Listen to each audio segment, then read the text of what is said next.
everybody. Hi everyone, this is Lori This is Al. from Adventures in Travel. Today, and we're in New Glarus, the Swiss historical village, and we're going to take a tour today. Learn a bit about New Glarus and their connection to Switzerland and some of the history that's involved here. Should be a lot of fun. We look forward to learning a lot more about this community and its importance and continued association with Switzerland today. The battery died, so starting right now. Yeah, I'm just gonna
did a pretty. I mean, except for that film in there, you don't really get a sense of what their daily life was like. We're seeing all the artifacts, but not the people.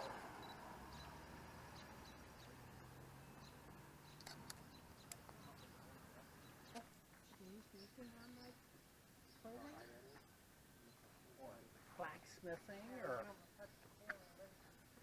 going into the field and plowing the corn. I don't know that any program ever has. What about Old World, Wisconsin? They have a lot of great. That we need to see. That's what I want to see.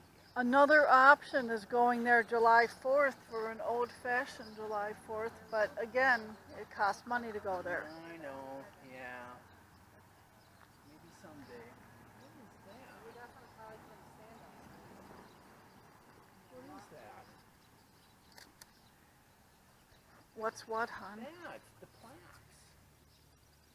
I don't know, hon.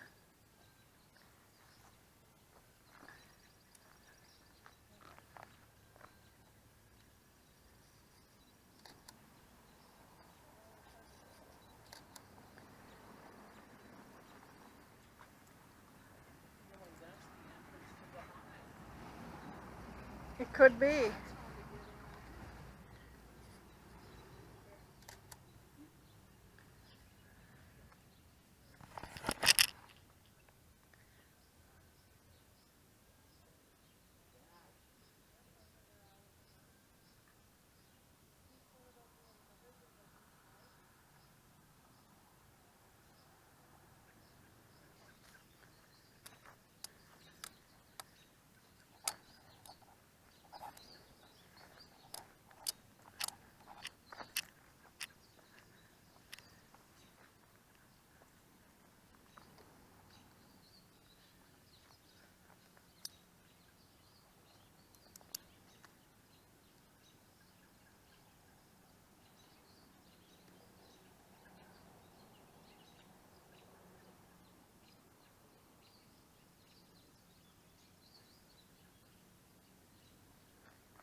Not exactly easy with this tree here, but I think I did a fairly decent job. Take a look.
It's 12 noon, folks.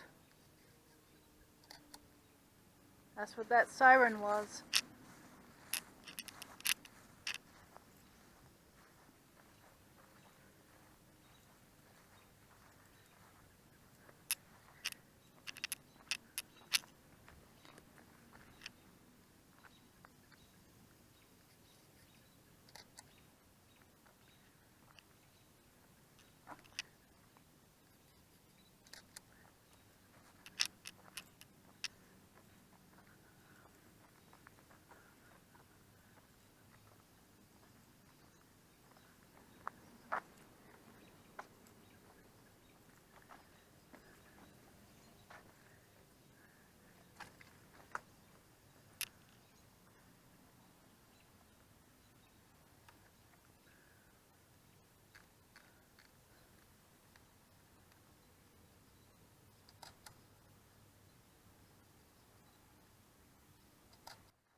traffic is slowed a bit. This may be our chance.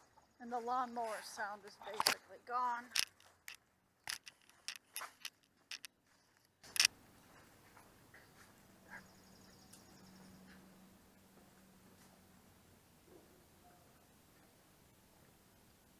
They're still in here, yeah.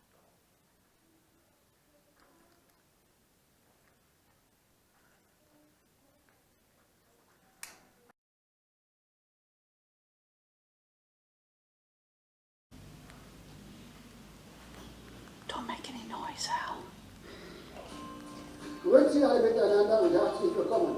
Welcome to the Hall of History in New Glarus. My friends and I are going to give you a tour of the founding and the immigration of New Glarus, Wisconsin.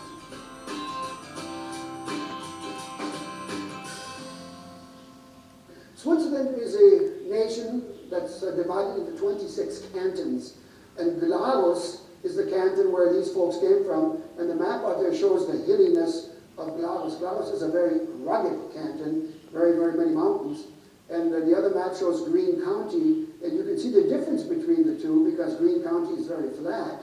A lot of people say immigrants came to this area of Wisconsin because the topography was very similar. The real reason people came is because the land was cheap. The land was sold for $1.25 an acre, and here they had an opportunity to start farms and begin a new life. Now, why did they leave their home and come to America? Well, the people of Glarus were textile workers. In 1840, machines came into use, and by 1845, there were so many people that were actually going hungry that the government said, we'll send a colony of you to America. 193 people got onto this little sailing vessel and came across the Atlantic Ocean. The trip took 47 days. The third day out, they were already running out of potatoes. And they had to eat hardtack or whatever they had. 2 people died on their way over and 1 person was born. They landed at Baltimore just in time to see Andy Jackson's funeral. They were looking for their guides. They couldn't speak English, so they asked some of the Swiss, have you seen our guides here from Glarus? And they said, yeah, the guides went west. Go west, young man, to Art, St. Louis. When they were in St. Louis, they found out that their guides had gone to Northwest Territory, which later became Wisconsin. And they went through Galena, Illinois, and from Galena, Illinois, they went to Mineral Point. They had found that their guides had gone to the Little Sugar River. And they walked from Mineral Point to the Little Sugar River, and they got here in August, and of the original people who left Switzerland, 108 settled here. What was here when they got here? Of course, nothing. They had to build houses. And we know the Winnebago Indians lived here. And our Native Americans taught them how to hunt and fish. There were also some Irish and German farmers here who said, well, you know, you can start farming, but don't start until the spring. This is a roster of the very first settlers that came, shows the man's name here. Every family got a piece of land in town. Remember, these guys were textile workers. They knew nothing about farming. They started farming wheat. And in the 1840s, something got the wheat crop, and they decided, why don't we try dairying? So the canton of Glarus in Switzerland bought 5 cows for them. And here they were very successful, and they were getting all this milk. Well, 1847, 1848, what are you going to do with all this milk? You can't drink it. Obviously, you preserve the milk by making cheese. And you are now in Wisconsin, and this is where the Swiss cheese industry actually started. They became like any other pioneer family in America, except for one thing. They were still speaking their Swiss German. Swiss German is a dialect, and you can still hear people in New Glarus today speaking that old Swiss dialect. I'm Großeltern sind hergeboren. My grandparents were born here. Aber, that means but. My Urgroßeltern sind all for the Schweiz, Hauswandern. But my great-grandparents all came from Switzerland. This is a roster of the men that were in the Civil War. 3 of the original immigrants went down to fight in the Civil War. To prove their loyalty to America, they joined the Union Army. And the big benefit of that was, once you joined the Army and served so many years, you could become a citizen without taking the test. This shows shows how they vote in Glarus yet today. They meet in this square in the spring, discuss any laws or rules that they're going to carry out, and vote by a show of hands. That famous company, Pet Milk, that makes condensed milk, they came to town in 1962. City fathers were really worried, what's going to happen to Glarus? We're going to lose 400 jobs. Well, what happened is they made the decision. They made the conscious decision to say, why don't we become a tourist town? We already have all these festivals going on. We have the singing groups. We have a yodel club. They sing in German and yodel. We have another group called the Männerchor, and we sing their songs in German. Since 1937, we have put on the Wilhelm Tell play, and the Wilhelm Tell play is a story about Switzerland gaining its independence in 1291. And it's a wonderful way to remember that. We don't care when you move to the Glarus if you're Italian or Chinese or African. You will become Swiss and you will enjoy it, because this is our heritage and we celebrate our heritage.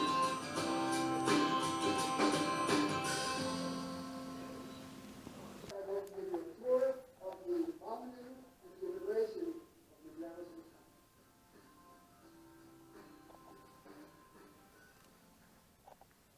Switzerland is a nation that's divided into 26 cantons, and Glarus is the canton where these folks came from, and the map out there shows the hilliness of Glarus. Glarus is a very rugged canton, very, very many mountains. And the other map shows Greene County, and you can see the difference between the two because Greene County is very flat. A lot of people say immigrants came to this area of Wisconsin because the topography was very similar. The real reason people came was because the land was cheap.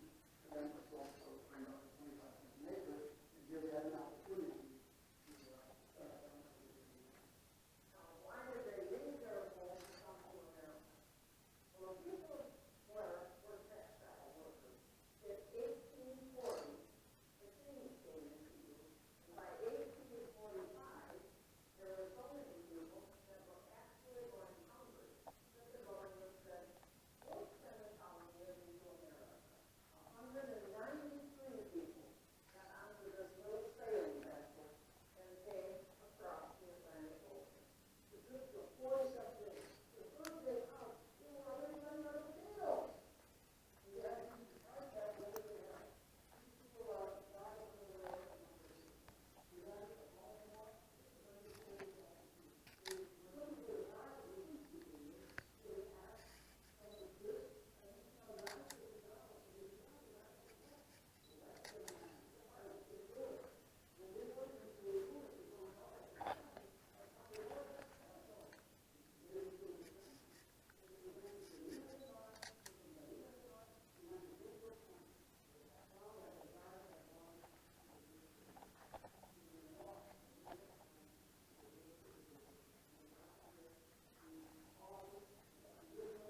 worry about that. I'll use some. Oh, yeah, that's perfect. Let me get the mural that's at the back. I didn't get that. Yeah, that's a good spot, Al.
And I got the cheese one good too. Yeah, good. Yep. Thank you for that. Well, we were essentially given free reign of the place, thanks to them really want.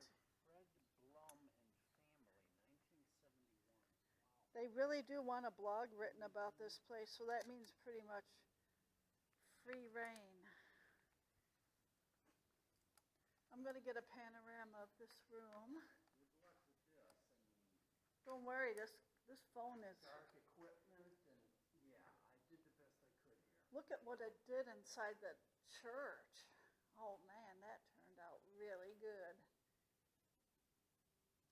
This thing has an amazing light sensitivity. You saw what it did in the train. It looked really dark out, but I don't know how it brought in all that light, but it did. Mm-hmm. Yeah. This phone counts as part of my camera equipment. Oh, that's a big area to cover. Wow, not bad, but I better do it again just to be absolutely sure.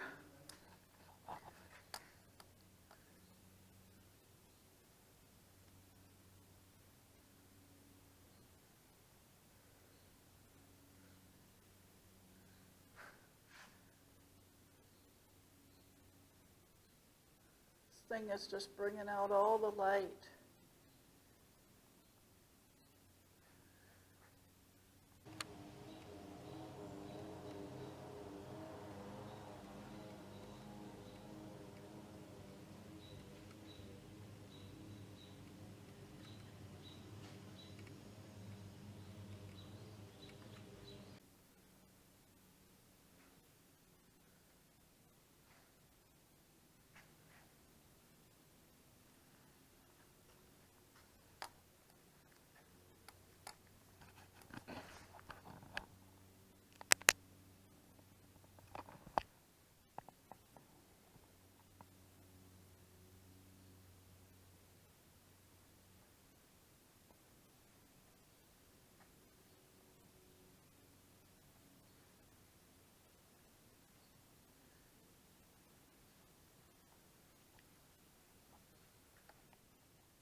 I'll be right there, Al.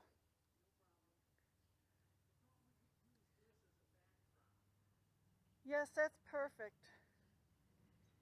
Yep, I just want to get a panorama of this view here.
I'm going to get a phone panorama right here.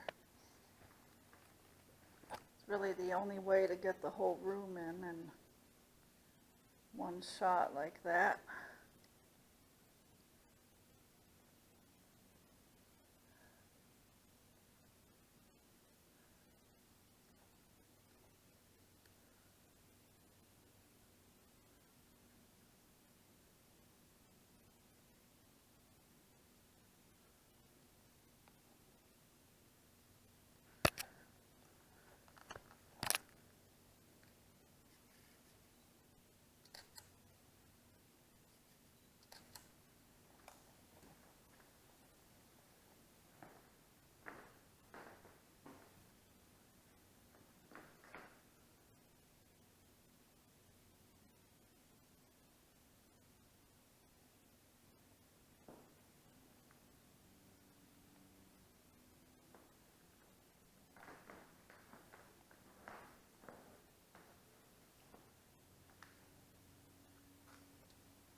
Well, that's a big bell right there. Wow. Bells of all different sizes.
Seems we didn't go in the right order.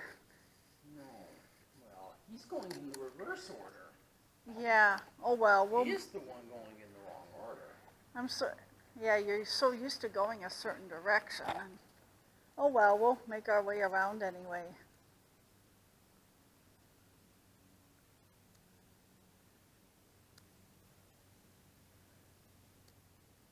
Pretty cool, huh? It's old fire trucks and car.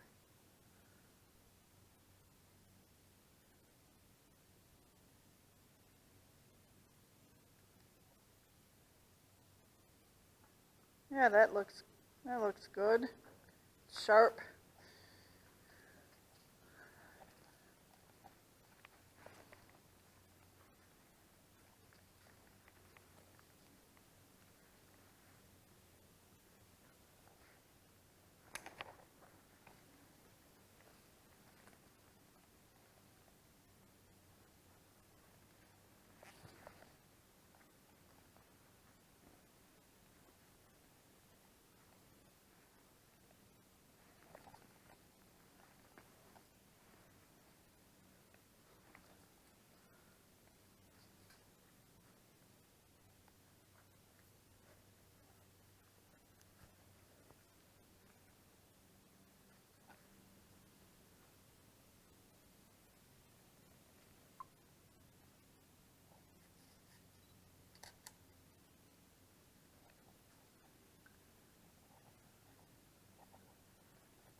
guess I'm kind of bored with museums.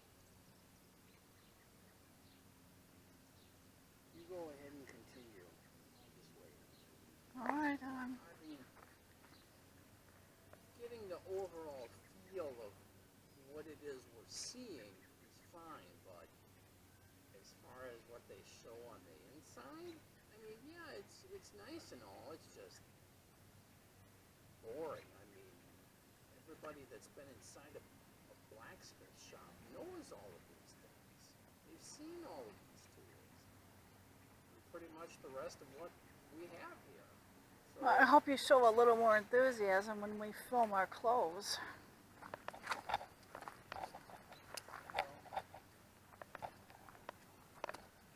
Remember, it's new to everyone else.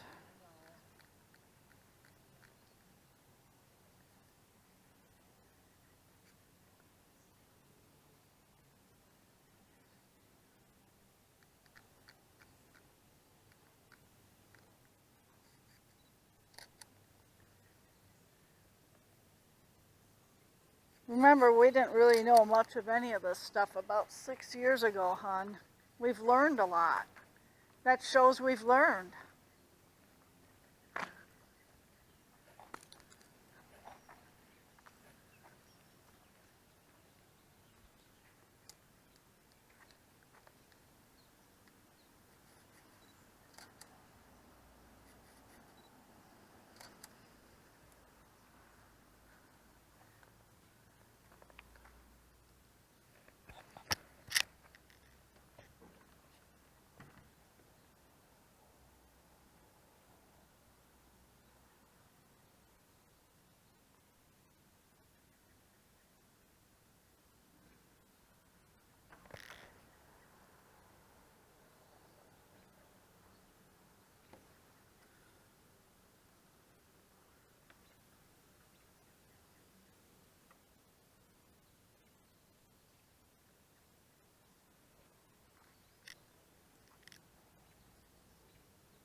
The Swiss Historical Village in Glarus would like to take you back to 1869, when Swiss cheese was first commercially made in this area, which started Wisconsin to becoming America's dairyland.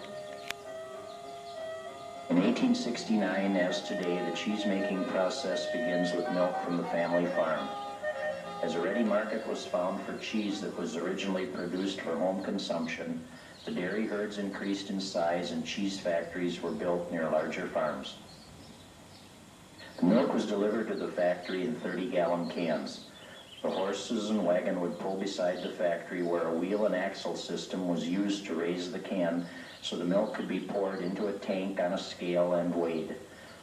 The weight was recorded and the farmers were paid for the amount of milk delivered. After the milk has been weighed and recorded, the cheesemaker swings the kettle to the weight tank and allows the milk to flow into the kettle. After the kettle is filled, the cheesemaker swings the kettle onto the fire and warms the milk. After it has reached the desired temperature, the kettle is removed from the fire. Next, the starter is added. Starter is beneficial bacteria added to the milk in the kettle to produce a specific type of cheese. Different starter bacteria and the length of time it is left in the milk are two of the elements that produce different cheeses. After the starter has been in the milk the desired amount of time, the rennet is added. Rennet is an extract from calf stomach added to water. The rennet is added to the prepared milk and transforms the liquid into a semi-solid mass the consistency of pudding. When the cheesemaker decides the milk has reached the desired consistency, he cuts the mass with a cheese harp or knife. By continuing the cutting, the particles become smaller. This increases the surface area of the cheese grains and allows more whey to be released. The quality of the cheese is greatly influenced by proper and careful cutting of the curd. The cut curd is then heated for a specific time and temperature necessary for the type of cheese being made. The kettle is continually stirred with a slow, uniform motion. As the curd cooks, it contracts and releases whey, which influences the texture and moisture of the finished cheese. When the cheesemaker decides the curd has reached the correct texture, he swings the kettle off the fire and dips the curd by passing a cheesecloth along the walls of the kettle and bags the mass. The cheesecloth is knotted and hooked to the hoist. The bagged curd is lifted from the kettle and swung to the press table. Here the bag is lowered into the form that gives the cheese its round wheel shape. The cheesemaker changes the cheesecloth and turns the wheel to give it a smooth surface or finish and to pack the curd evenly. After turning, pressure is applied. The pressure here is from a large beam overhead that is pivoted and one end set on a pole that puts pressure on the wheel of cheese. This presses more away from the wheel and helps the curd to knit together. After pressing, the cheese is removed from the form and put into a tank of salt brine solution. The salt improves flavor, texture, and reduces moisture. Careful washing of the cheese's surface with brine is done to influence the ripening process in and on the cheese. From the brine, the cheese goes to the curing and aging room. Curing is the storing at specific temperature and humidity for a certain length of time. During this time, the cheese's specific characteristics are developed. For example, this is when carbon dioxide is released to form the famous holes or eyes of Swiss cheese. While the times and temperatures vary for different types of cheeses and from cheesemaker to cheesemaker, the procedure's basics remain the same even today. Thank you for going back with us to the beginning of Wisconsin's cheese industry, and we hope you enjoy your visit to the Swiss Historical Village.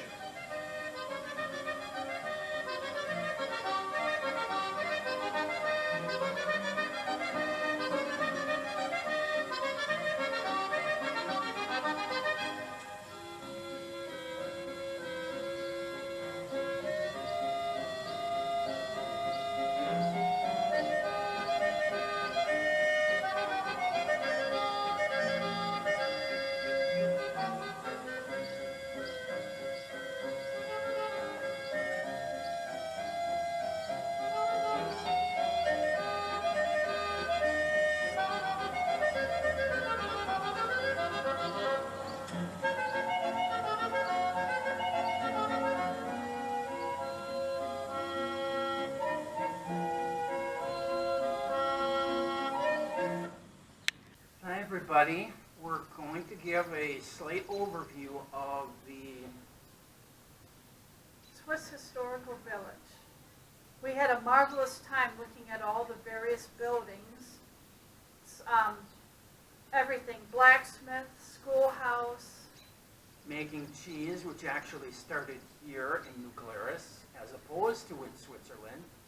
And the whole reason behind the Swiss coming here from Canton, Glarus, is because they were, shall we say, having a rather protracted time with starvation.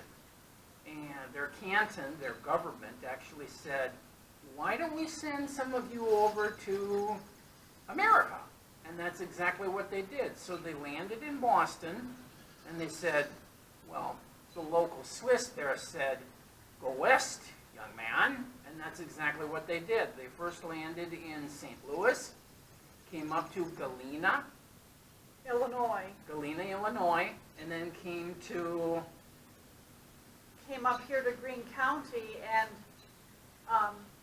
yes, it did resemble Switzerland a little bit, but land was very cheap here, and that was the main reason why they settled here. And it was very good farming.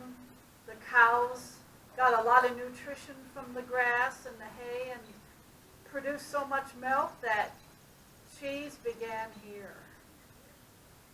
So they originally started off in textiles back in their home country, but when they came here, they quickly had to learn different skill sets. Obviously, they weren't very familiar with farming because there's not much farmable land in Switzerland. What they knew was textiles and embroidery, and they, to this day, sell these products in the various specialty shops downtown. Got to go shop here for some really special items.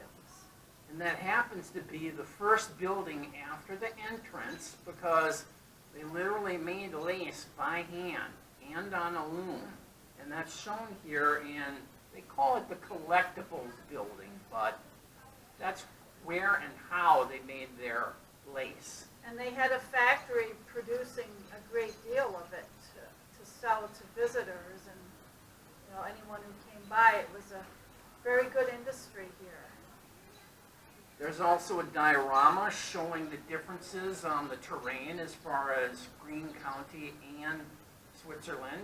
And they also have two very good videos as an overview of the buildings and the circumstances of their immigration to America. We hope you enjoyed your visit to the Swiss Historical Village.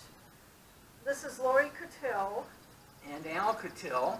Adventures in Travel. And we hope you stay tuned for more, and please subscribe. Thank you for coming. Have a great day.